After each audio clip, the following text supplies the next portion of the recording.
Welcome, everybody, to a new edition of UFO Man Live. My name is Tim, or UFO Man. Tonight, we're featuring a very special guest named Sev Tok. And my friend, my co-host, is Tom Reed. Wow. Well, thank you for that nice introduction, Tim. Where should I start? Oh, wait, but this is about Sev, isn't it? Yeah. Yes, it's about Sev. Haven't seen you in a while. It's been what? Wow. Yes. Yeah, Colorado. July. It was July. Yeah. In Denver. Yes, I met Tom at the MUFON International Symposium in Denver in July of last year. I was the master of ceremonies. You know, Kathy Martin speaks very highly of you. She likes you. Really? Wow. Because I was asking about you because your limo broke down on the way over. Yeah, it did actually. So you were sending pictures to everybody. I'm like, what? You stuck in the middle of the desert or something? Yeah. So yeah, you want to start with that? So, Yeah. And by the way, give Kathy my best. So I've known Kathy for a long time. I'm friends with her son. Actually, her son lives down the road from me. He's like 2 hours from me. Her son lives in Atlanta, Garrett. And we hang out we hang out. He comes over here. I go down to his house. Oh, Yeah, and we take out the limo and we go to Buckhead and stuff like that. So those stories, that's for another lunch. But anyway, so I don't like to fly. I really don't. I was going to Oahu, I don't know, 10 years ago, and I hit one of those air pockets over the Pacific Ocean at like 700 miles an hour, and it was just like. And I was looking out the window, and these little ships were like this big because we were so high up, And I was like, my God. And then this was probably not that long ago, maybe 4 years ago. I was flying out of Palm Beach Airport, and I was on a twin propeller, little island hopper type of thing. And there was a storm. So we brought the plane back to the tarmac, and I guess they hadn't put gas in it or filled it up because they were trying to get this window, to get out before, in between the storm. And we were just lifting up off. There was like 15 people on this little plane with me, right? I think I was going to Tampa, just a little island hopper thing. And we got up and the left propeller stalled out. Boom, back down on the runway. And I'm like, that's it. So back in the day, I bought an RV, but that thing got like 12 miles to the gallon. So that's how I kind of got the limo. Then I started a limo company. That's how that started. So yeah, I was leaving Roswell, and I was seeing signs for Las Vegas. Okay, and I didn't realize it was like Las Vegas, New Mexico. So I'm driving. I'm half asleep. It's been on the road a while. Las Vegas. I'm like, what the? Where the hell am I? Right? And so a little further is the Las Vegas exits. And so that was the last town I saw. And then all of a sudden, like the thing overheated. And I was out in the middle of nowhere for like, my God, I had no water, no food, no gas, limited cell service. And I couldn't run my car to charge my phone, which was on like 10%. Oh my God. God. I'm like, how long am I going to be here? Right. So anyway, I was able to make a phone call to the state police, and then they found me and the whole bit. But I wasn't sure I was going to make that talk. And, but somehow I made it. And yeah, we were worried. You were worried about me? We were. A whole bunch of us were, because I've been caught without gas in the middle of the desert in New Mexico. And because it was this first time I was driving through somewhere like that on my visit to Roswell, where I had ET contact in Roswell. But anyway, we just thought there would be gas stations everywhere. No, we didn't know we had to fill up. So we ran out in the middle of nowhere. There was a there. The one and then you find those gas stations, and you're like, it's like an episode of some friggin' horror flick, right? Where they got like that one decrepit gas station. The guy's coming out in a wife beater and prison tattoos and poor dental hygiene, and he's carrying a crowbar. You're like, just $10 a regular, man. You know what I mean?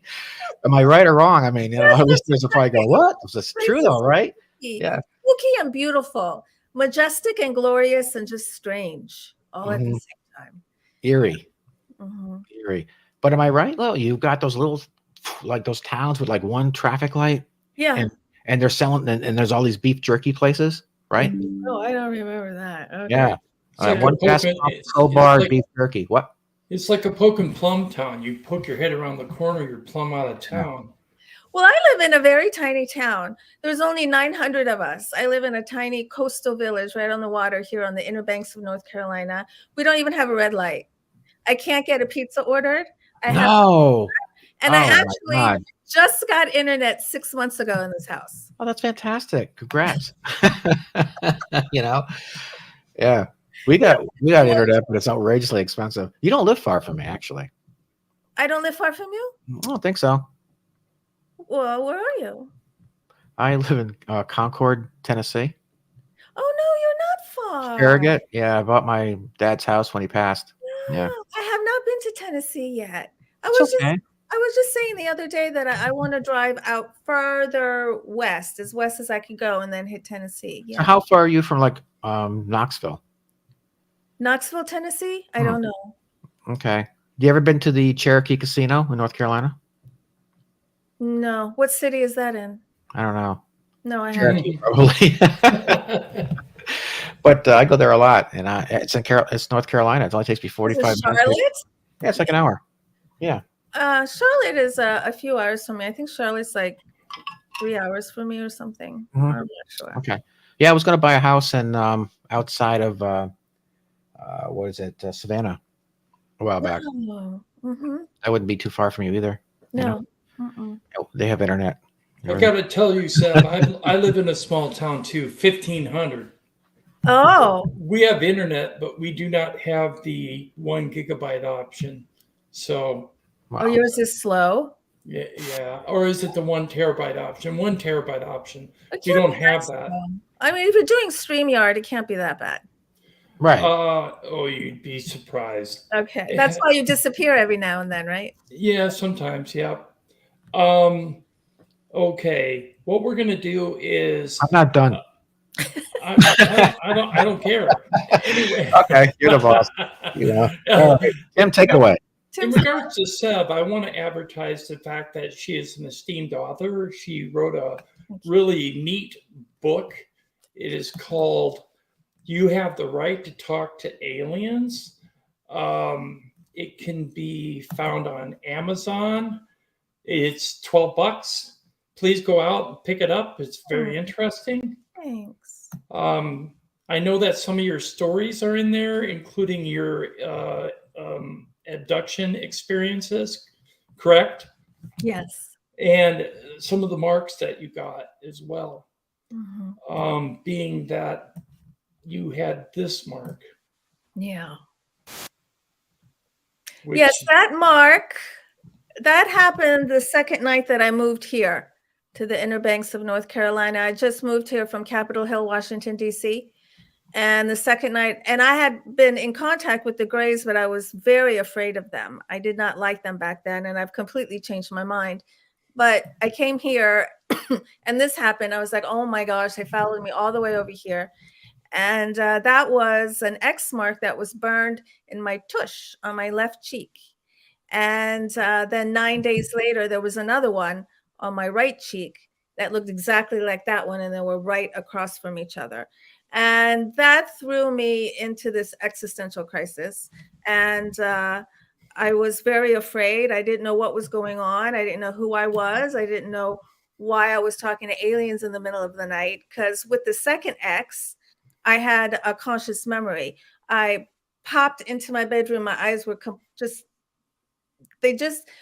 I know when I've had an experience, because when I pop back into the bedroom, there's no grogginess. It's just like ding, and I'm completely and fully alert. And that's what happened.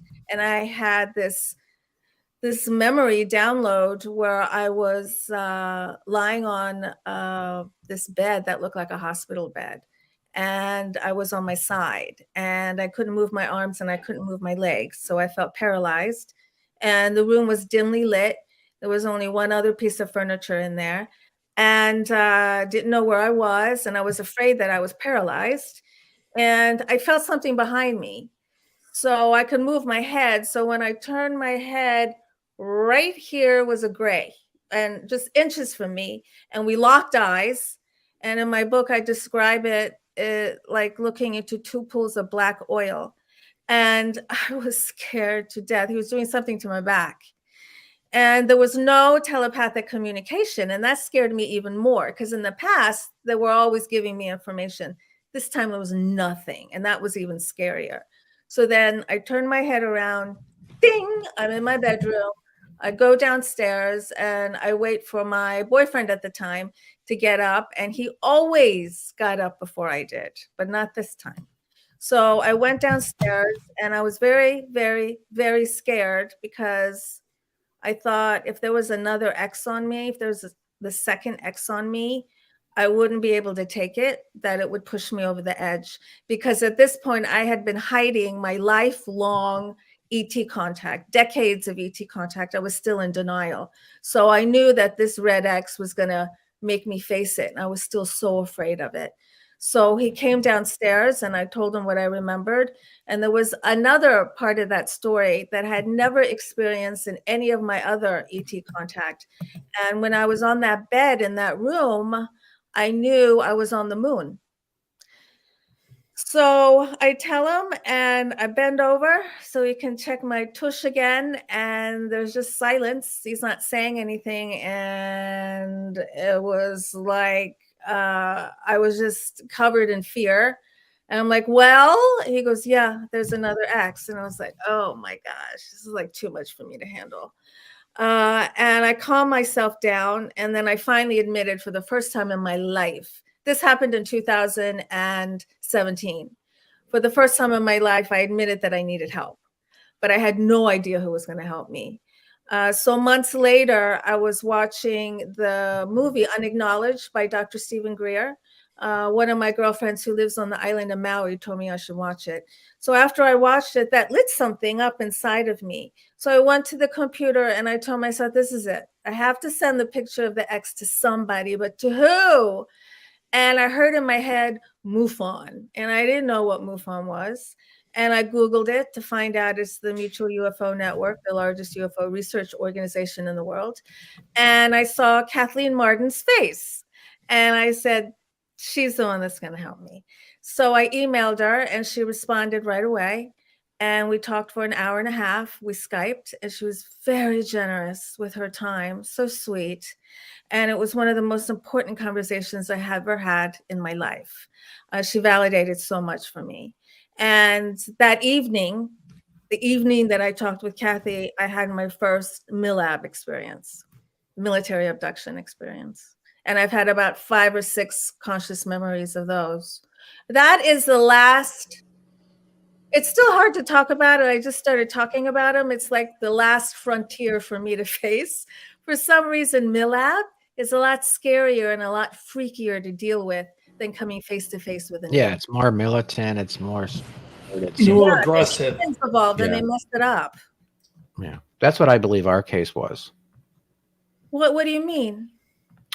We have always said that in the PowerPoint, I think I pointed some of this out in Colorado, but there was a lot of government. Our restaurant was involved in the space race. There were military manufacturing facilities all around us. The that. The magnesium that was mined for the atom bomb was mined 3 miles from our diner.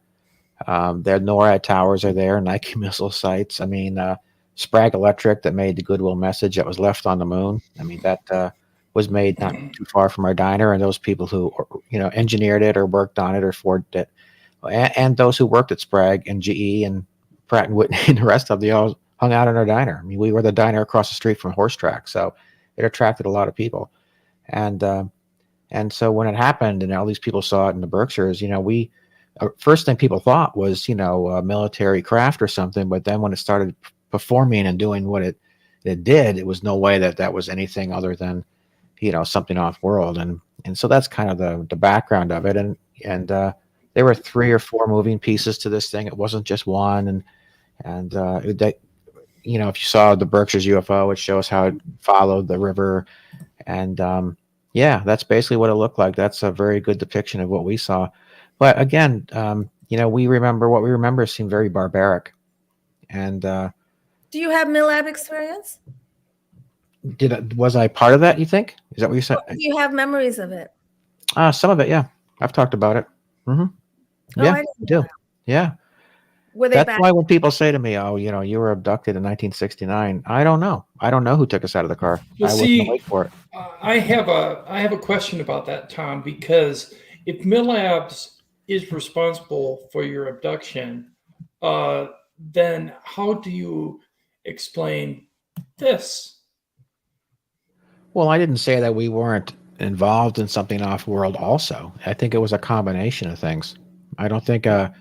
I don't think it was just one or the other. What we saw was definitely off-world. It was not, from here, and but what I remember was very militant. Yeah, yeah. So yeah, I Is don't know this what. what the alien looked like that you saw? Just right there. That was it. That's the one that hangs in Roswell Oh, it has teeth. without the bottle. Without the Yeah, whiskey bottle. Okay. Yeah, but that's in um, Roswell. That hangs in the museum. there's a lot of corroborating evidence to suggest that the military industrial complex and the some of the off-world species are actually working together in Yeah, abductions, that would make. and that would make sense as to why you think it might be Millabs, Tom, and that would corroborate your connecting the dots with Sprague Electric and all Yeah, those other companies and because you being can't overlook underground. that. You can't discredit that part of it or that Right, possibility. right. Right. The one thing I was going to ask you, Seth, you said that you had a waking memory of being on a hospital bed. How did you recognize it was a hospital bed? Was it like a human hospital bed, and then you had a gray behind you? Yes, it resembled a human hospital bed. It in that I could see like the stainless steel part, and it was just kind of small. It was the closest thing the way I can describe it. Okay, well, it might have been if it was MidLab connected. Hmm. That's what I'm thinking. But then Yeah, again, I but I don't was on know. the moon. I know that sounds crazy, but Yeah. I had never known that before. Or anyway, they led me to believe I was on the moon. So what Gotcha. happened? Did you just? How did that whole thing happen? Did you set down on the moon and you could see out No, just windows or knowing. You know how you just know where you are? I right? just knew it. It could very well be that there were other human beings there, but I didn't see any human beings. The only time I've seen human beings are in my Millab experiences, where I've seen humans and humans with ETs, and also humans with hybrid babies that were very, very sickly that I was asked to heal. Okay, so you can separate the two, which was strictly ET. And what do you think the major difference is, so that it would help me with making sense of what I went through? What do Mhm. you Well, it's definitely a different feeling. All my Millab experiences, I hard? felt like they were either neutral or they were horrible. They were bad. One of them was atrociously horrible. And with my ET experiences, there were some that are just extremely loving, but I never felt scared. Even though I was scared that I was looking at an ET, but I never thought that something bad was going to happen to me. And it felt otherworldly. But with my Millab experiences, it feels very rooted on Earth. It feels very earthly. And it Harsh. feels like harsh, did you Mhm. say? Yeah. Yeah, Yeah. There's a definite different feeling of right. the experience.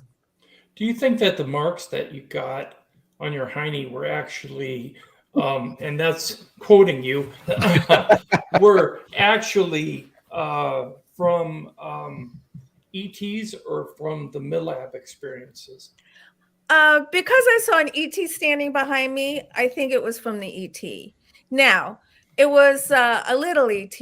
It was a little gray. I've come in contact with a few different types, but this was a gray. And in one of my Millab experiences, I was in this room twice, and I'm sitting in this room, but I'm looking into another room, and it's divided by a glass partition, so I can see into the other room.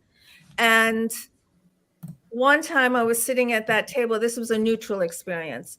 And that guy was with me. There's always these young men, short hair, 20s or 30s, like drab colored clothes, very neutral in how they talk. And this tall gray was brought into the room across from me that I could see into. And he said to me, "This is the original gray." And then that one was taken out, and then a shorter one was brought in. And he told me, "This is the hybrid of the original." And then that one was taken out, and the shortest one was brought in. And he told me that's the hybrid of the original. And with each one, there was a decrease in sentience, so that the littlest one felt quite robotic. And they do tend to be the ones that are here to get specimens. And that was the one that was standing behind me. Kind of like the Xerox method. The more you Xerox something, the weaker it gets in strength, in color. So the same thing goes with the Diluted. alien grays. It may make sense. Yeah. Yes. Mm-hmm. I do know that there's a hybrid program going on. Yeah. But they were interacting with humans to get the genetic material. Code. I wonder if they're trying to restructure their DNA because it's so diluted now that they're trying to regain what they've lost. That would make sense. I was told, I'm sorry, Tom. I think that would make sense. What I was told in Roswell, I had this crazy experience in Roswell, and my ex was with me, and it kind of shook us both up for a while. And before I went to Roswell, one evening I was shown a baby in a tube. And I have a drawing of this baby in a tube. And the tube was about as tall as I am and about as wide as I am. And floating in this tube in this dark room, I'm trying to find a picture of it, was this baby in liquid. And the liquid was glowy and it was bluish. Wait a minute, which way am I going? That way. Yeah, that way. Okay, right there. Yep. And so I'm staring at that baby, and its eyes were open, and it had the bluest eyes I've ever seen in my life. And even though its legs were positioned in such a way that I couldn't tell if it was a boy or a girl, I knew it was a boy. And then once again, I felt something behind me. So I turned around and there were 3 grays, tall, medium, and short. And this was before my hybrid experience, my MILAB experience. This is before I even knew that grays came in different sizes. And they said to me, they were nice. They said to me, "We're just going to stay back here and just take your time, take all the time that you need." And I did not understand. And I turned around and I looked at this baby. I felt nothing for it. I was very confused. And then ding, I'm wide awake in my bedroom. And then fast forward about 5 years, I'm in Roswell. This freaky thing happens to us in the hotel room. And I meet a group of grays and they give me information about the hybridization program. And they reminded me of the baby in the tube. And they told me that there are millions of people involved.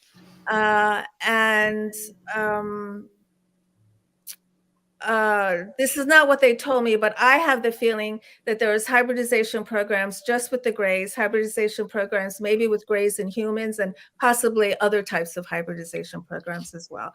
But when the experience that I had and the information that was given to me directly from a gray, and it was understood that it was primarily a gray hybridization program that was using the DNA of humans.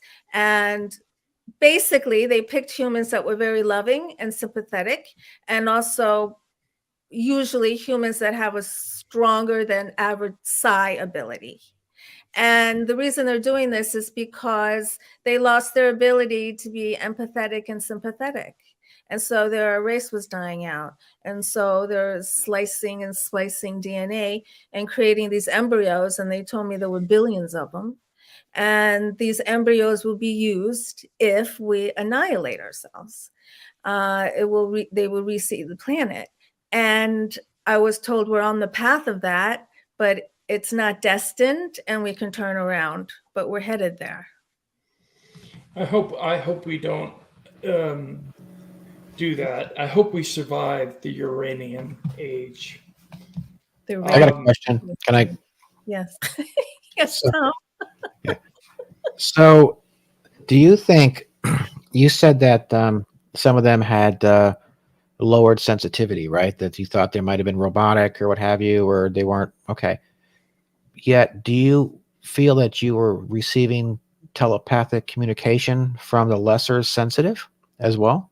Oh, that's such a good question. Yes. You did. Okay. Yeah, not the one that was standing behind me, but in Roswell, it was the smaller ones again, and there was telepathic communication there. Who I told you out of all these experiences? Who was the main one who gave you this information? agree. No, a tall or a short Yeah. one. Okay, so in my MILAB experience, it was a human being that told me about the 3 different sizes. The hybridization program came from a short gray. One that was more robotic or one that was more Yeah. sensitive? At least that's what it seemed like to me. Right. I don't have any conscious memory of meeting a tall gray.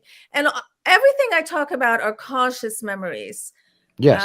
I like to talk about my conscious memories. Right. That's because I'm still on the fence about So I what. guess where I'm going with this is, there's a lot of talk about, us getting chips in our head and that kind of thing. So we're going to basically have our phones connected to our thoughts and that kind of thing. So I'm just wondering if what I'm talking about. Elon Musk talks about it. I'm wondering if that may be some of what is happening now in the future, that even though these look robotic and act robotic, but you're still able to feel, they don't seem sensitive, but they're still able to communicate through telepathic. I mean, how could they not be sensitive and be able to do that unless there was something amplifying signal or something of that respect? Yeah, that's type a of really technology. good point. I'm sorry, Tim, I didn't hear you. I just said some type of technology. Yeah, that's a really good point. No one said that before, and it makes sense to me. Yeah, because say the people that have these chips put into their brain to communicate with their phones currently are evolved into these beings in the future who can communicate that way but look different because of something that happened on the planet, and they had to adapt and evolve, and now they look like grays. It's just an idea. Well, they have huge brains. Obviously, they're intelligent, but they've lost the ability to be sensitive. They've lost that little bit of a soul, perhaps, or something. I don't know how to word that, but I also wanted to ask you this: when do you think your first experience was? Because this happened at a later age, correct? More of an adult type of thing. Did this happen as a child? My first conscious memory of ET contact is at age 10, and it was not with a gray, and it continued until I was 12, and it happened so many times that I lost count. And starting in 5th grade, I would find myself outside in the middle of the night. Me too. Yeah, my brother and I staring at each other like in this placid state and not even knowing why we were there. Outside. My mother found us. Yeah, interesting. Oh, yeah. And a spaceship would come, and each time I'd be so happy to see it, just so happy. And it would come each time. It came from a different direction, and it would hover over my head, and it was so big that I couldn't see the sky. And it would land, and stairs would come down, and this being would come down, and he looked very human. I had dark hair and dark clothes. It was a young man. And the only difference that I saw were that his ears were just more oblong. They weren't Spock-like. They were just slightly different. That was the only thing I could see. And he was just checking up on me. And I loved him. He was my space brother. And he was just making sure I was okay. And then, ding, I would pop back into my bedroom, completely confused, because my bedroom didn't even feel as real as what had just happened. And I would just tell myself, you have to forget about it and just get dressed and go to 5th grade. So I could have told my parents, because my parents were very open-minded, very innovative, very forward. We all believed in ETs, but I never said a word. And then a couple of years later, the very last time, this time I was with a group of kids, and I had never been with a group of kids before. And we were watching the spaceship go away. And we were really, really sad, because I knew I wasn't going to see him again. And that's when I heard in my head, all right, it's time to do your work. At that age, that made no sense to me. And now it's starting to make sense to me. I don't want to interrupt. Thank Thank you. Oh, cheers. Oh, Good to see you again. are you drinking water? Mm-mm. Okay. No, I have a drinking problem. No, it's just rum and coke. It's been a long day. They're all getting like that. Do you know what kind of blood type you are? I used to know, but I don't know. Isn't that crazy? Yeah, I was just Did it wondering. once and I just forgot. Mm. I know that sounds insane, but No, it's all right. And what about you? Said your family has is comfortable or knew about the ET. Do you think that they were involved in something prior to your experience? Do you think this was genetic, or do you think they were just open and cool about it because they were understanding and maybe exceptionally sensitive as you are? Or do you think this actually, followed your family for years before, that kind of thing? Your well, no one in grandparents? my family really talked about it, but I do think there's a lineage there. Both of my parents were very psychic and had a lot of paranormal experiences. I don't know if they consider the excuse me, the ET experiences paranormal and supernatural as well. I don't know how they processed it. Excuse me, but my parents never really said that they met ETs. But they were open But they were very open, yes. And because they've had so many, they were connected to the other side, to the other dimensions. somehow. And I was told that ETs did contact them, but they weren't as interested as I was. I was really the only one in the family that was really interested and wanted it to continue. Hey Even though I was guys, scared to death. I got to interject here. I just got a super sticker from Anthony Thanks, at Anthony. Unidentified S4, and I need to play. Oh, him okay, cool. I need to play him a quick thank you. Yeah, thank you. I know, Anthony. So here we go. Oops. Here we.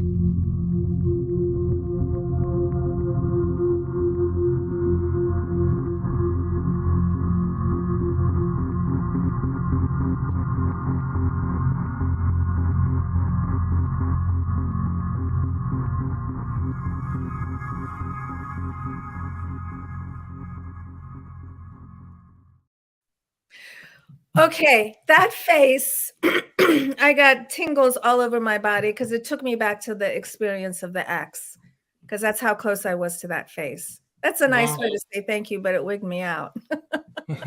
Sorry for wigging you out. He does that to me all the time. He's always freaking me out. Trying to. Yeah, keep him I'm on his just kidding, toes. buddy. I Yeah. know. Yeah.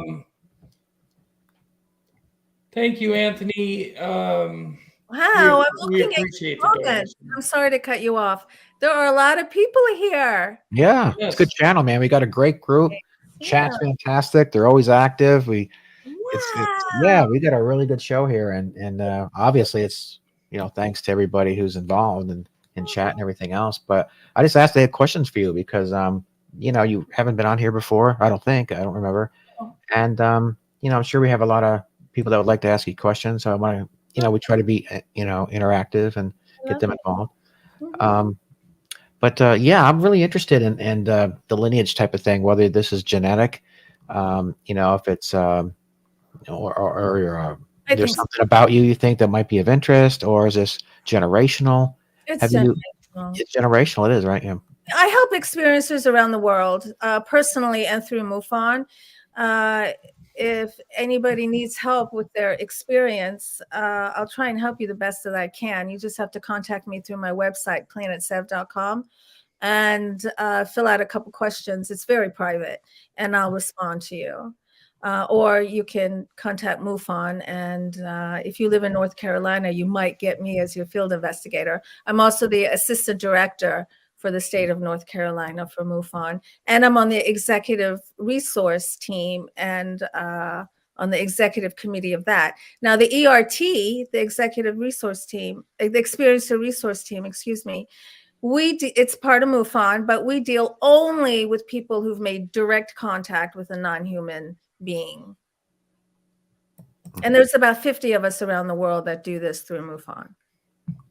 And So because of that, going back to what you were saying, Tom, because of all the experiencers that I have been talking to over the years, that was the summer of 2020. I became a field investigator.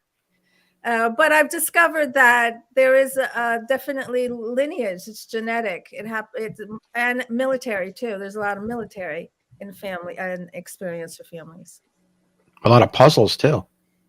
Puzzle. Is that your thing?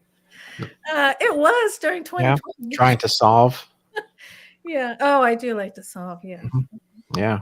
I was going to say real quick, she has a newsletter as well. Thank you. This is what the newsletter is called, the Planet Sev newsletter. It's in its 13th year. Topics include consciousness, psi research, ET UFO contact, quantum manifestation, spiritual expansion, quantum DNA activation, our multidimensional reality, and much, much more.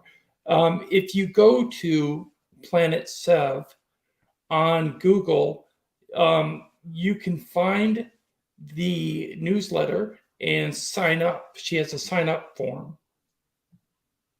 Thank you, Tim. Yep. Wow, Okay. I'm really impressed with Tim. I am. It's really good. Thank you. Planet Sev. I like that. Well, Yeah, there's two reasons why I called it that. One reason is because I have a planet in a star system named after me in the Star Wars galactic system. I'm even in Wikipedia. No way. Yeah. Many years ago, my best friend Cecilia was dating this guy who was a writer, and he got a job writing a short story for Star Wars. And he said to me, Sev Tok, I like your name. I'm going to name a planet after you. And I thought he was kidding. But the book came out, and there was a Sev Tok planet and star system. Mm-hmm. So you investigate a lot of sightings in and around North Carolina, right? Oh, yeah, there's a lot here. We're usually in the top 10 most sightings. Do you find them more over the water then, or more over land, or what's the pattern in the Carolinas? It's both. Living here on the coast, I do get a lot of sightings over the water. They're much more difficult because your view is just so much further when you're out on the water. You just really don't know what you're looking at. They're a little Right. more difficult, but we also get cases of the UFOs that go in the water. Ah. So have you seen any footage? Has anyone submitted footage of something of that? I haven't seen it here. Going in the water, I haven't seen it. Okay. What have you seen in the Carolinas? Or do you pretty much go out afterwards so it's already gone? Or have you seen anything yourself in the Carolinas recently? Or Yes. One evening, just came right up to the window. There was this rotating something. It was kind of small, but it had these rotating different colored lights around it. Came right up to the window. And one evening after I gave an interview, I went outside on the porch, just right over the water, and there was a glowing orange orb. Yeah. It was gorgeous. It was like molten glass. And then around the same time, I had a geometric, like octagonal something burned into my thigh at the same time.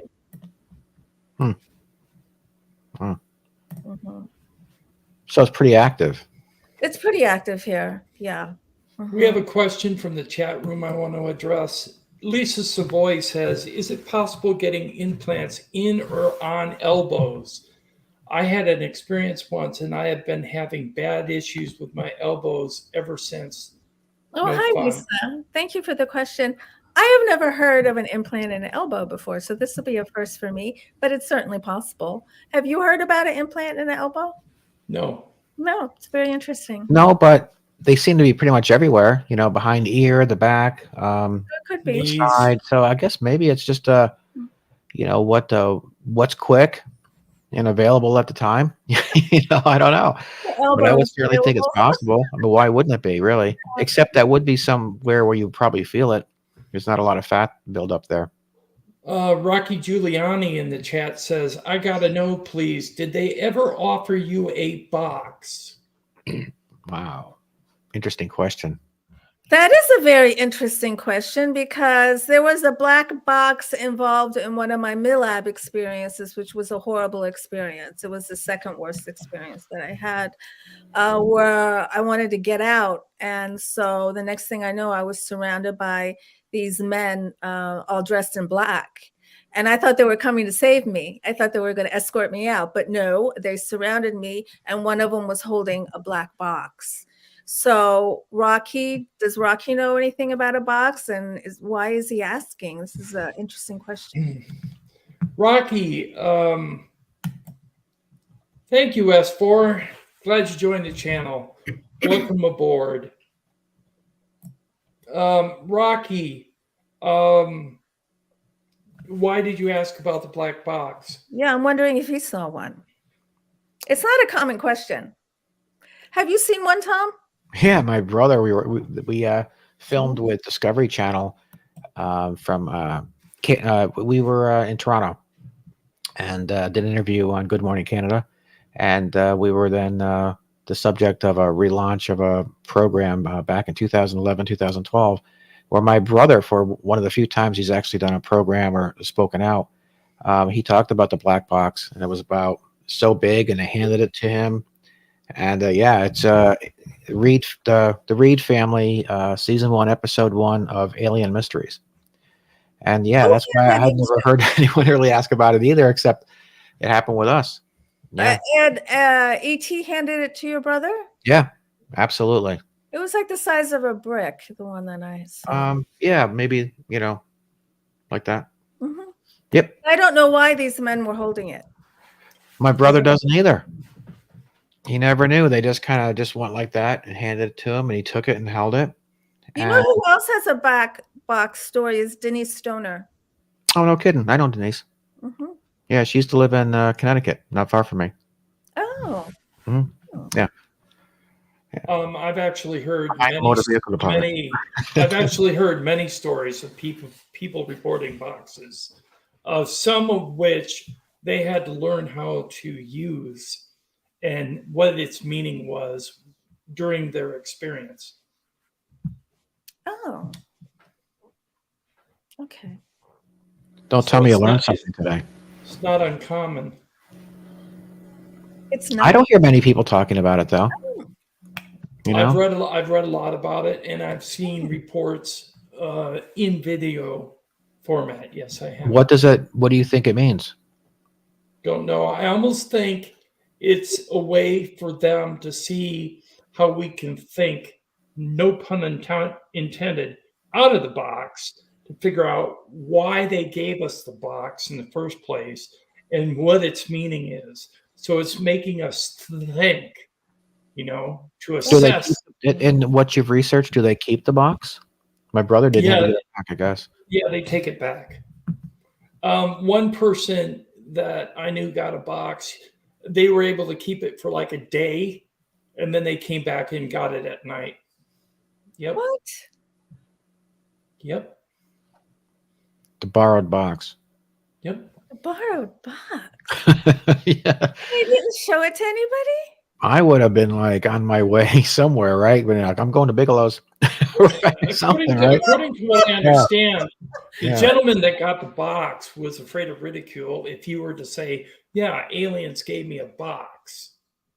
Well, Bigelow wouldn't laugh at you. No, Bigelow wouldn't. You a lot of money for that box. Yeah. I'm sure they would. Yes. I would have. A lot of people have it for something else. So a lot of people have held the box, the black box. Black box, yes. Huh. All right. In regards to Bigelow, who said I'm absolutely convinced there has been and is an existing ET presence is a question from a questionnaire that Sev had. And so far, we know Elon Musk from SpaceX, Robert Bigelow from Bigelow Aerospace, and I've seen that video clip, and Jeff Bezos from Blue Origin, which is new information to me. Well, the answer is B. It's from my UFO quiz on my YouTube channel, Alien Spirit, with Yeah, Seth. it's Robert Bigelow. Yeah. Yeah. I actually seen that video clip, and he says, we don't need to look in space because they're already here. Wasn't that 60 Minutes? Yes. Yeah. I wanted to ask you, when you started having your original Yeah. abduction experiences, how did it change you inside?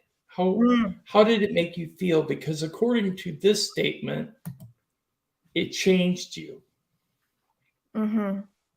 Yes, ET contact, that's the beauty of ET contact. It holds the potential to completely transform you in a very positive way. And then when you transform how you think, you transform your reality. And then collectively, as each one of us transforms individually, then we can collectively transform. And that's why this ET contact is happening, because we're being given beautiful information. Not only are we given information about scientific innovation, how to strengthen our psi abilities, the hybridization program, potential disasters are shown to us, but we're also given information, beautiful information about self-empowerment and oneness, and how we don't have to live under the thumb of government, and how we're being ruled, and we're losing our sense of authenticity. And so this is what the ETs have taught me. They've helped me really regain my footing and to express my authenticity, because up until recently, up until when the book came out, which was 2018, which wasn't that long ago, I was in completely denial about all of this. And I was hiding it, thinking then I could live happily and in a fulfilled way in all the other areas of my life, but you can't. Because if you're hiding a big part of your reality, you're not going to find fulfillment and peace and happiness in other aspects of your reality. You're just not. They're all connected. Right. So once I met Kathy, and she helped me, she made me feel safe. She made me realize these are real. And I started that internal process, that internal journey of facing these ETs. Then I started to express my authentic self, and my life changed. And I changed from hating the ETs and being afraid of the grays to now being very grateful for them. And I am not afraid of them, because they help me really step into self-power. One thing I was going to ask real quick is, what do you say to people who have had ET experiences, but not the experience itself, but the off-world entities have been very negative, not showing the loving nature that you experienced, but showing more aggressive or hostility, Mm-hmm. aggression or hostility towards them, and they were the same species? Mm-hmm. Well, from my experience, there's two things. Well, first of all, there are some very well-known experiencers who have changed their minds about their experiences. They went from thinking that they were being abused and victimized to now realizing they were not being abused and victimized. It was their perspective. So perspective is everything, just like on Earth, how you filter your reality is going to determine the types of interactions you have and your perceptions of those interactions. Our energy has a lot to do with it too. If we have a higher vibration, we align with higher vibrational beings on Earth, as well as through the galaxies when we're out there looking for new friends. So on my YouTube channel, I have a series of videos that I created to help you raise your frequency. And at the end of each video, I created a guided meditation with my voice and with music to help you connect to otherworldly beings, whether they're ETs or dead people or spirit guides, because there's an unlimited amount of beings on an unlimited amount of dimensions. So so to answer your question, it's two things. What is your perspective? If you think you're the victim, which I thought I was a victim for most of my life, you're going to see every situation that you're in as a where you're victimized. And that's really going to cloud how you think these beings are interacting with you. Number one. Number two, if you're walking around exuding fear, exuding victimization, you're going to align with lower energy beings. There are lower energy beings, and we tend to call them scary. Right. That makes sense. Okay. Thank you. Tom? Yeah, no, I was just wondering, in your experience, did you remember hearing any particular sounds, hums, smells? Was there anything that that might, because I think it sounded or felt or smelled like this or that. I remember like a tapping sound, almost like stones tapping underneath the fender wall of a car. You remember that? Yeah, I do. Yeah, like ting ting ting ting ting. Yeah, When you were in the car, when it was over your car? it was never over our car, but Oh, no, it was that's by a your car. television show. Was it by your car? It was in was- the distance from your Yeah, it car? was over a field near our car. Yeah, Oh, okay. but we had already stopped. I mean, it was like ting ting ting ting ting ting, and then everything went deadly silent, and everything around us went quiet, and it was almost surreal at that point, and no knowing anything. It was like someone just took a switch and turned the switch off of life right in front of us, and but there was that tapping sound, almost like when you're in a swimming pool and there's a tapping in the swimming pool, how everything else is muted around you. You're just kind of sitting there floating in almost a surreal state, and all of a sudden, ting, ting, ting, ting, ting, ting, ting. Yeah. That's what it was. Yeah. Oh, Yeah. that's Creepy. Right. Yeah, Yeah. I remember that. Betty and Road. Barney. Sorry. Go ahead. I'm sorry. Betty and Barney Hill actually heard a beeping sound. So that corroborates what Tom's saying. a lot of people do hear noises. And it wasn't Betty and Barney Hill in Massachusetts too, Tom? No, Maine, I think. No, Maine. That's New right. Hampshire. Maine. New Hampshire. Why- Oh, New Maine- Hampshire? New Okay. Hampshire? Well, I knew it was up there somewhere. I thought it was Maine. Yeah. New Hampshire. Okay. Yeah. They have a festival there every year too, I think. Oh. Yeah, I believe. Anyway, so is it, what else do you like remember from those moments? Like things that anything different about how they looked, moved, acted, behaved, acted amongst each other, interacted with each other, I should say. It smelled. Well, I can talk about these other beings that I came in contact with when I was, it was just in the middle of the day when I was sitting in my living room, and these two light beings walked right in. I was wide awake, and they're beautiful, and they were tall, and they were shades of blue and silver, and they were undulating, like it'd be impossible to draw them because they were constantly moving. It was like kaleidoscope laser beams constantly. And they exuded so much love, more love than I've ever felt exuded from anybody. I say it's more than the love that you even feel from your mother. I've never felt a love like that. And they had two eyes and a nose and a mouth. But it was all kind of blurred. It didn't look like a human. It kind of looked like a bluish human, but still just a little different. And the first thing they said to me was, when you look into our eyes, you look into yours. And then I was overwhelmed with this feeling of love. And then they started giving me information about our DNA and DNA activation and how to activate your DNA and why you would want to. And they gave me information about three of my favorite men, Disney, Tesla, and Tchaikovsky. And they told me that those three men were in contact, and that Tesla and Disney had met, and that when you listen to Tchaikovsky's music, which has always been my favorite composer, it's a DNA activator.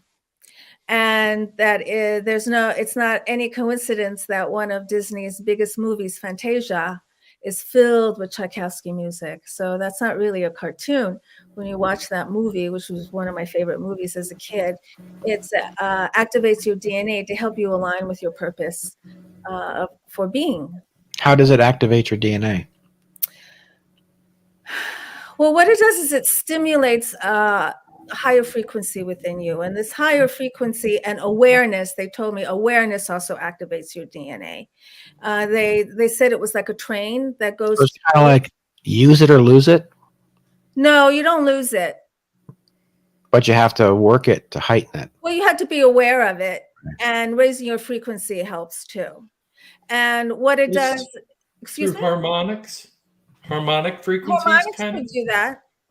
Yeah, well, Tchaikovsky music. Yeah, so a lot of it is done through sound, uh, um, which might explain. I wonder if that sound that you heard had anything to do with maybe lulling you into another state. I don't know. And I forgot what I was saying. What was I saying? No, it's okay. Another question anyway. Would you say that what you saw that kind of was that holographic? Do you think? Yeah, That that's no, what it looked like. a hologram. Yeah. Okay. Well, I took a picture of it, and it Did didn't you come really? out. It did not come out. Mm-mm. Interesting.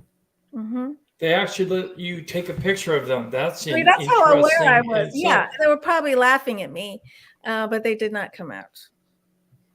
What living room was it? The one you're in now, or the This house was you're in the now? house that I was living in right before this one, here, still on the Inner Banks of North Carolina. It was about 15, 20 minutes away from here.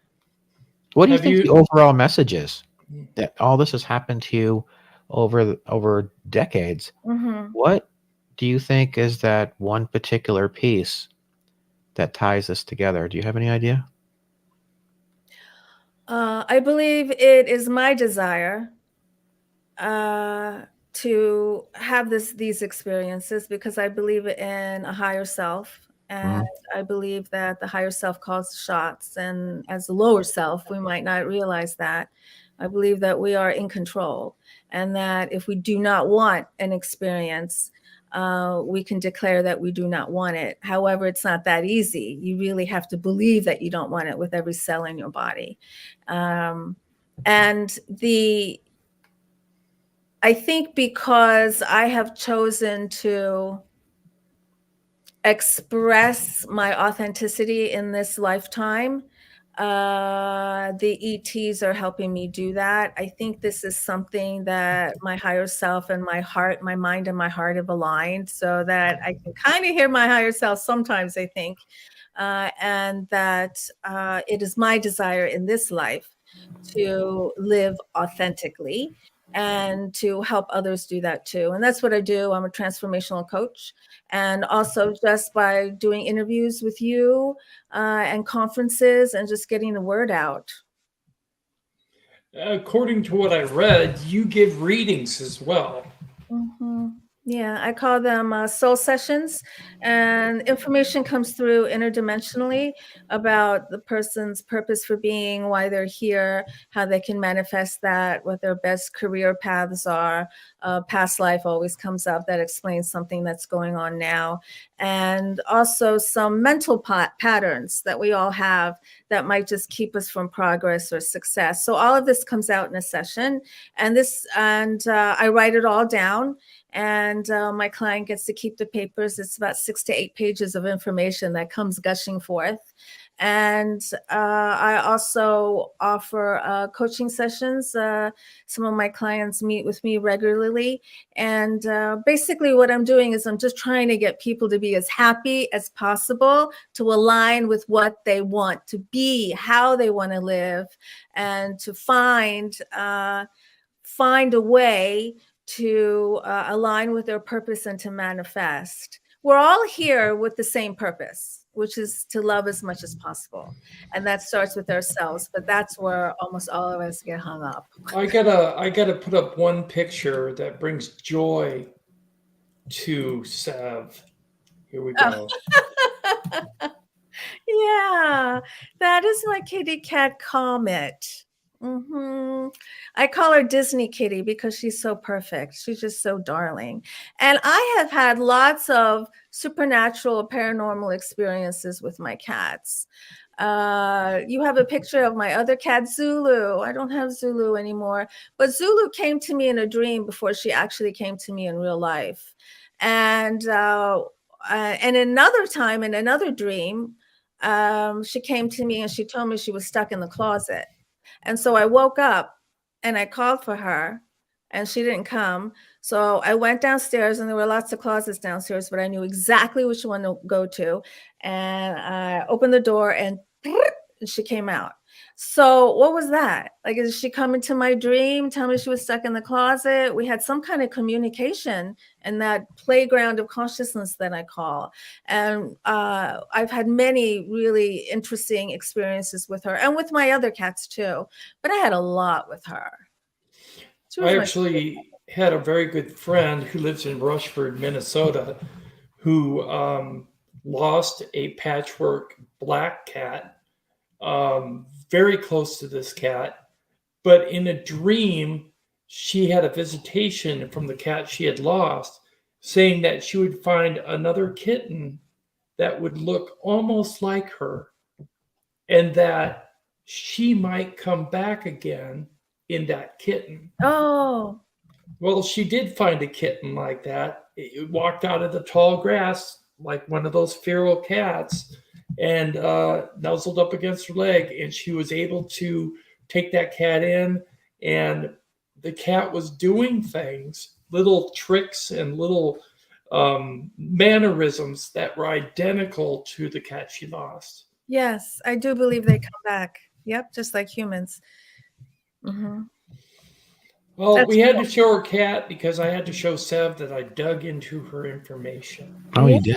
Tim is He really was really interested in having you on. He's like, I got to do some more research. I got to do some more research. What do you know about her? I'm like, I don't know. She's cool. I work. It was like we did. You know, the second day we were in. I guess that was at that follow up. You know, like I don't The know, round panel? table type of thing they had with the questions. the And panel. you were running that. Mhm. My God, I was so tired. I was like, You were tired at the panel? oh my God, yeah. Why? And Because your limo died and you were just exhausted? no, I was up late. You know, just Oh, yeah. hanging But out with some of everybody. the questions there were fantastic, and there was a guy there to the left of me who was speaking. Had just talked with Tim Burchett, and I think he zoomed in or was Skyped in. He was supposed to come in during my talk. Tim Burchett. What is it? Burchett? Yep, Yeah, Burchett. He was Skyped in? yeah. Oh. Yeah, Tim Burchett, we've been trying to get him on because he is a very vocal advocate of disclosure, and he really feels that the disclosure movement has been covered up by the Pentagon and by the U.S. Navy and the U.S. Air Force. Do you know who And he is? that No. he's a representative or congressman from Oh, Tennessee. yes. He was in on Ron James talk. Right. Yes. He Okay. was Yes. originally coming in on mine, and we've gone to lunch with him. You know. Oh, he was supposed to come in on yours? Yeah, originally. Oh, okay. I know exactly who you're talking about. Yeah. So, but it's okay. I mean, you All right. know, yeah. He's a Bigfoot supporter too, by the way. No, Bigfoot lives here where I live too. I'm pretty A sure lot I of that sightings too. Does MUFON look into that too? No, A lot of people think there's a connection there. I think so. You do think so? Yes. Okay. Mm-hmm. I Has think something they're to do with connected. vibration and dimensions. So why wouldn't MUFON let you investigate those if you believe there's a connection? You're the assistant director, right? Because we Too much don't out of the box. Bigfoot. Yeah. We just we have enough on our hands just investigating UFOs and I ET get that. contact. Yeah. Just And curious. there's a lot of really good organizations out there that investigate Sasquatch. Got another comment from the chat room about cats. At Strangeland, that's so sweet. I love that. As always, as I was leaving my boyfriend's today, there was a stray sickly Aw. kitty outside. My man's gonna go check on her tomorrow. Oh, good. Yeah. That's good, especially if it's cold out. Oh my goodness. My heart goes out to them. So people are reaching out, and I find a connection between my passed away cats and my current reality because, like I said, I've seen them when I was talking to you backstage, and I felt them. One jump on my bed and curl up behind the small of my back and start purring, and there was nothing there. So that's weird. And no, I wasn't on any hallucinogenics, Tom. No. I heard the purring of one of my cats too that I had to put to sleep that morning, and I just cried all day long. And when I went to sleep that night, I woke up to purring, and I lifted my head off the pillow. Whenever something strange happens, I try to make sure that I'm awake, and I was awake, and there was purring. It was undeniable. Yeah, so they come back to say I'm okay. Yeah. All right, let's go around the panel. Tom, do you have anything? Any last comments? Yeah, I would just like to know if you think that the UFO phenomenon as a whole is more nuts and bolts or more surreal or spiritual, or what do you think? I believe it's more nuts and bolts, but I think that they travel in a way that might be considered paranormal. Absolutely. Would you agree with that? Oh, yes. So, yeah, that's a really good question. Because a I think holographic type of thing that happened would not really classify as nuts and bolts. no. And the nuts and bolts investigation is starting to give way to now the more the investigation through consciousness. And there are millions of people who are having ET contact, but they don't realize it because it happens in that hazy, sleepy kind of existence where it doesn't feel real, but it doesn't feel like a dream either. And we haven't quite given a word or even validated such an experience, but that's a real experience. And so what the 2 red X's did on my tush was it proved to me that those were not dreams. Dreams do not put 2 red X's on your tush. And so we're having these type of ET contacts through the dimensions, through the multi-dimensions, and it tends to feel a little hazy and dreamlike, but they're real experiences. Do you think that your cat and other animals are more sensitive to these sightings when they're just coming or just leaving, that they can sense this more than? Do you think they sense it, or do you think they can kind of see it? All of it. I think Do you they can think it's sense because it. they don't see red? They don't see red? Hmm. Do we know that for a fact? Well, yeah, Cats supposedly. don't see red? I don't think dogs or cats see red. Oh, that's interesting. Well, they do see, I think if you have an animal, you've seen your dog or your cat stare into the corner Right. and get freaked out, and so something's going on there. Okay. Mhm. Tim? Well, ancient texts, Egyptian texts, suggested that the cat or the Sphinx cat actually had the ability to connect with different realities, and it was like half in, half out. So half in of our reality and half in another reality. Yeah, which is how experiencers feel. Which is why it's so hard, because all of a sudden you're confused. Am I living in 3D or am I living in 3D plus? I'm living in both. How do I reconcile that? And it can really drive you crazy. Now, please go get help. It is so easy now to get help. It was not as easy before, but now it's the easiest thing in the world to get help. So just get help. I can help you. Contact me, contact MUFON. There's all kinds of groups that you can find. It's I really do have to ask one more question. Can okay. different realities interfere or intercede or insert themselves into your dreams? Aha. Okay, that's a really good one. So this brings up the topic of past lives, and I don't call them past lives, I call them other consciousnesses, because quantum physics says that everything's happening now. So all of our consciousnesses are happening now. So all of our lives are happening at the same time. And it could very well be that we can travel through them. We can travel into our other consciousnesses to see what we're doing, and they can feel like dream travels. So, yes.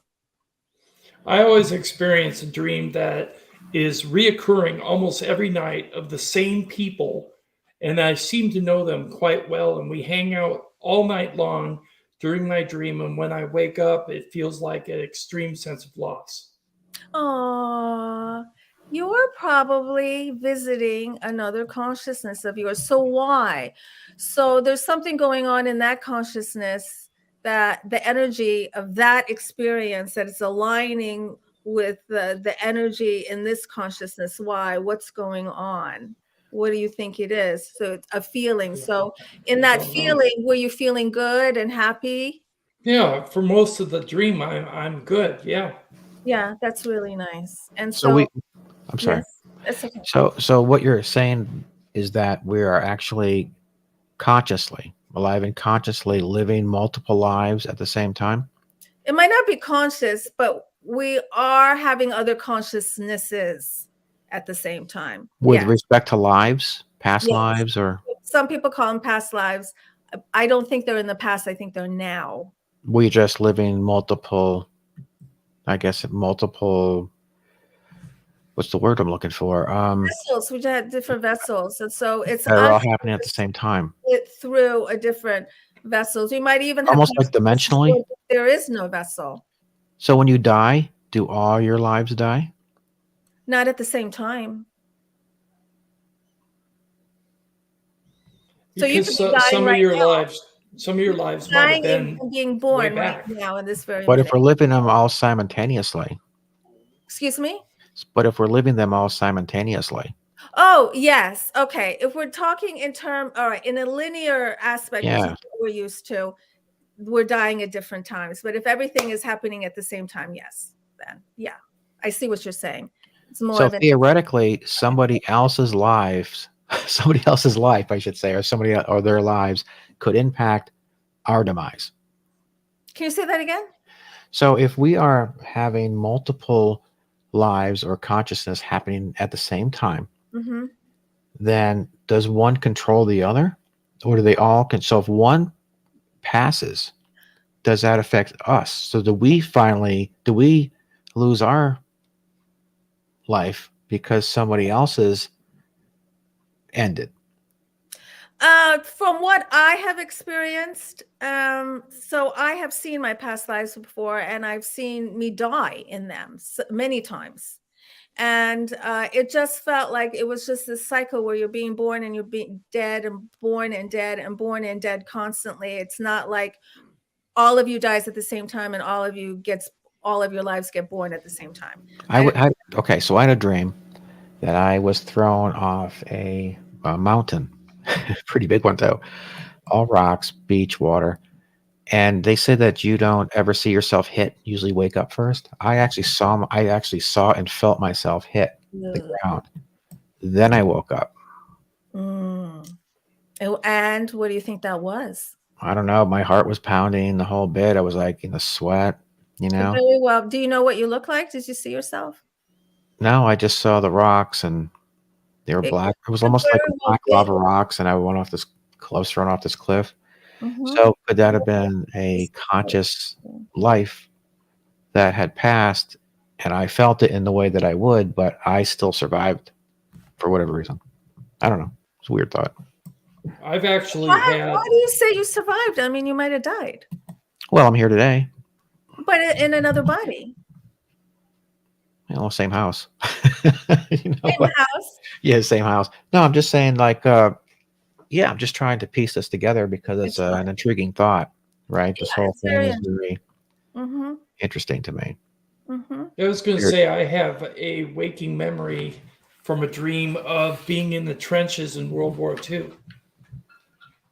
Ooh, that's a tough one. Yeah. As a medic running through the trenches. I do remember that. Yeah, and it used to wake me up because it was so loud. All the bombs going off. It was just horrible. I could smell it. So there's a reason, if we align with a certain aspect of another consciousness, there's a reason that we're aligning with it and having a memory of it. And it's up to us to figure out why. It's all learning. It's all for our betterment. There's something in there that is going to help you in this life. You know, what's weird is in this life, I became an LPN. So it's kind of connected. Absolutely. Oh, you're an LPN? Oh, Yes. That's really hard to do. I have a biology degree from Loyola University. I was pre-med, And I had Wow. an internship at University of Maryland Hospital, and that's where I discovered nurses run the show. They are everything. I was so impressed with nurses, so impressed. The doctor just comes in, they prepare everything. The doctor comes in, does what he does, and walks out, and they deal with everything before, during, and after. Sure. Right. And he makes all the money. Yeah. Who, the doctor? Yeah, exactly. So yeah, so this is interesting. So I'm trying to before we move on. I guess as an investigator, do you have any thoughts as to what's really happening out there as well? Just from the talks you've had with other people, the cases that you've investigated, do they tell a similar story? I'm sure there's a big difference, but are there commonalities that you're hearing, or what would be those common or coincidental, or the things that you hear the most of, the things that tie in with each other? Do you look for them to say certain things that might decredit them, or give them more something that might align with something else? I mean, how do you go about, I believe this person, I don't, this is something I'm seeing a lot of as an investigator. How do you approach all that? Well, a lot of people are given messages. This is actually the topic of the talk that I'm going to give at the MUFON Symposium. I'm giving a 2-hour talk on a Friday. It's a special event, and I have a couple special guests. Earl Grey Anderson, who was just on Ancient Aliens, is going to be my guest, and so is the director of the ERT, Dr. George Medich, and I might have some other guests too. So I'm going to be talking about the messages that people have been given that can help transform us individually and collectively. And a lot of these messages are very similar. First of all, a lot of people are shown destruction, annihilation, either like a bomb went off or there was a huge fire. A lot of people are shown that. A lot of people are also given information about oneness, about love, and about a non-judgmental force. And also, a lot of people are given information about the hybridization program, because there are tons of people involved in the hybridization program. How many people do you estimate? Well, the Greys told me that millions of people, and most of them don't know it. The thing is, if you're having these kind of experiences repeatedly, you know it.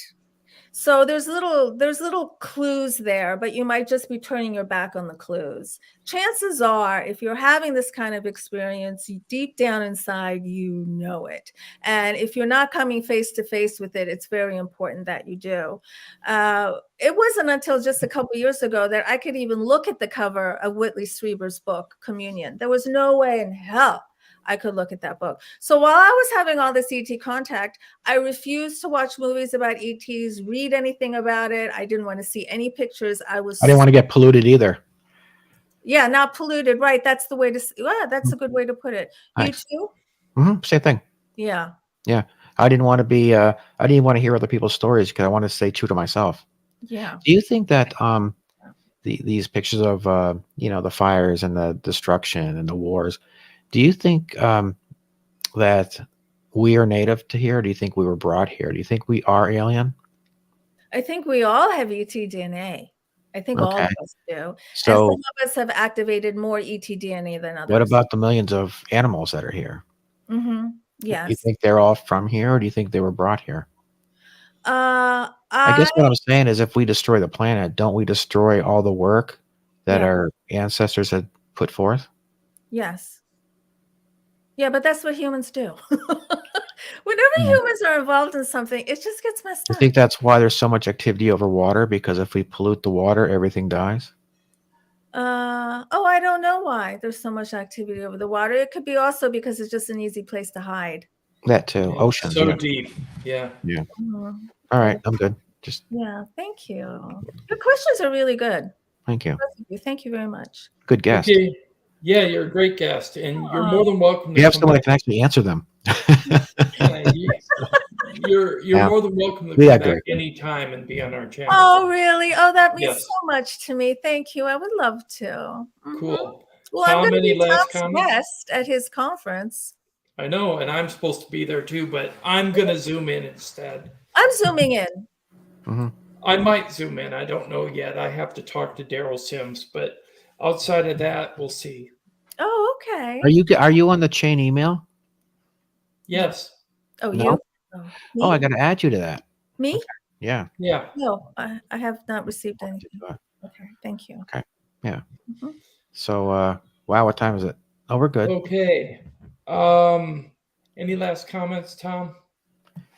Oh, just thanks for coming on, and I we love can talk a it. little bit about UFO Expo and what you're going to talk about, and how we can, help build a little track for you. So when you call in, we'll have some things that we can also, maybe if you got some videos or things you want to show or talk about, we're certainly willing to Okay, put that thank together for you. And you'll be getting picked up in a limo. So at the What? airport. Oh no, you're not coming in. I'm You're zooming zooming. in. That's right. Oh, You're zooming why in. aren't I in person then? There's a reason for that. You were actually going to be.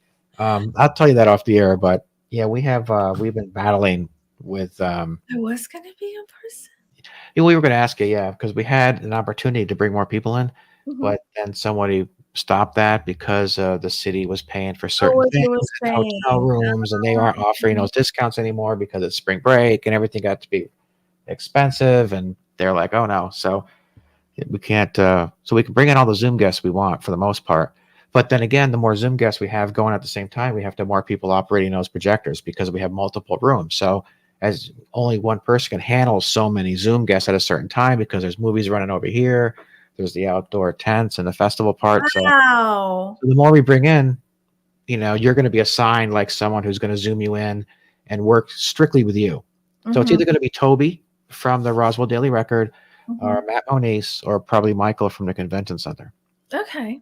That's Yeah, cool. so it's a lot to put together. I haven't slept in days. Okay, Tim.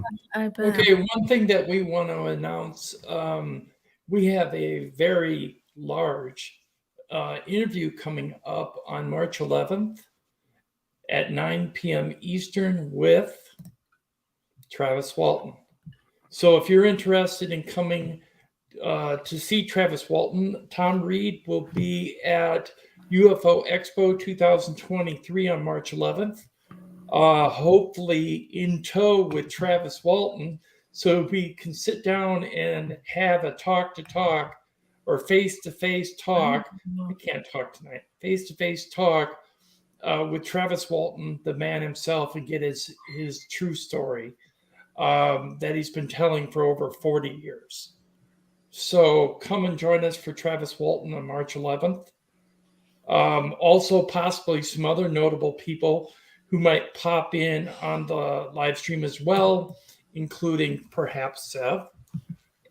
She's virtual, that's right. Perhaps I know, keep forgetting too. Yeah. Mike Barra, Jesse Marcel, some other ones that are going to be there. Ryan Sprague, James Fox. There are going to be quite a few. Tom Reed, yes. And real quick, what's the question? Okay, that picture you see Travis getting zapped in that famous little. Okay, have you ever heard of the entire vehicle being taken? I have. And put on the ship? Yeah. Yes, I have heard of that. Really? Yeah. Same Why? here. Just curious, because I don't hear that. Oh, yeah. It's not often, but I have heard it. Huh. I've also heard theories that when Travis was zapped, that they actually killed him, and the reason he was put back on board was to save him. Save him, like an ambulance. Mm-hmm. Yeah. Okay. Sorry, Tim. I've kind of heard that rumor as well, but I need Well, to you hear can it. ask him. I need to ask him. Yeah. Yes. And I just watched the movie Fire in the Sky just a few days ago for the second time. And it was interesting to see it again for the second time. And I remember Travis saying that they exaggerated a lot of it. Yeah. Yeah. Dallas was really good in that movie. Garrett played Dallas. Oh, yeah. Yeah. He died. He died at a stop. He was driving, stopped at a stop sign, had a heart attack, and died in his car. That's too Supposedly. bad. Yeah. It's too bad. He was doing. I guess Dallas was actually a soapbox. A soap. Yeah, the weekend, like Days of Our Lives. What do you call it? Soap opera. Soap opera. See Yeah, the troublemaker guy, kind of like the yeah, black that was him. guy? Yeah, Mhm. yeah, he was driving and pulled up to a stop sign, and that was it. It was at a young age. Pretty young, yeah, a while back, 15 years ago. Wow. Anyway, So sorry. I do have to say this. If you haven't gotten your tickets, please go to ufoexpo.com. They're selling fast, and you need to pick up a ticket soon if you want to participate at the Celebrity Mixer and Film Fest. It's going to be on March 10th, 11th, and 12th, 2023. There's VIP party, speakers, live music, cosplay, cash bar, food, and there's also going to be a guitar raffle. So with a lot of UFO people's signatures on the guitar, and the guitar is from Tyrone Vaughn, correct? Yeah, it was actually Jimmy Vaughn's guitar. But it was Right. like given to him as the, play this on stage for us. It was a new brand of guitar that never really took off, and so they gave it to me. Gave it to Tyrone. Tyrone gave it to me. Yeah. So Okay, so what we're going to do now is end the show, and we want to thank everybody who watched and participated in the chat room. You were very gracious to our guest, and we appreciate that. Yeah. We also want to thank everybody who watched online, and from everybody on the panel, good night, and see you next week. Thank